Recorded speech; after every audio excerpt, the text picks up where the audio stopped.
Triwulan pertama tahun 2024, angka perceraian di Palembang mengalami peningkatan. Pasalnya, Pengadilan Agama Kota Palembang telah menerima sebanyak 662 kasus perceraian.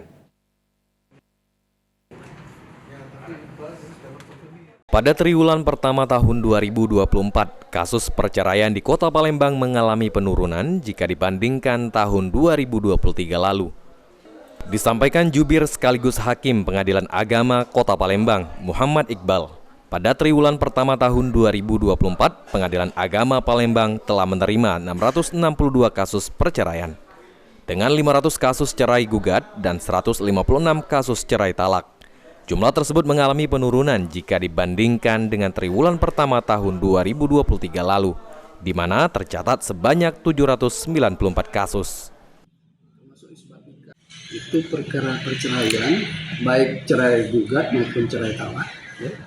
Cerai gugat itu dari pihak istri dan cerai talak itu dari pihak suami. Itu ada 662 kasus. 662 kasus dengan faktor penyebab macam-macam. Ya, macam-macam. Kalau di breakdown lagi dari 662 kasus itu, yang lebih dominan memang dari istri, dari cerai talak, cerai juga. Ditambahkan Iqbal, faktor perselisihan dan pertengkaran secara terus-menerus menjadi penyebab kasus perceraian terbanyak, dengan 73 kasus. Faktor ekonomi 12 kasus, dihukum penjara 1 kasus, dan murtad 1 kasus.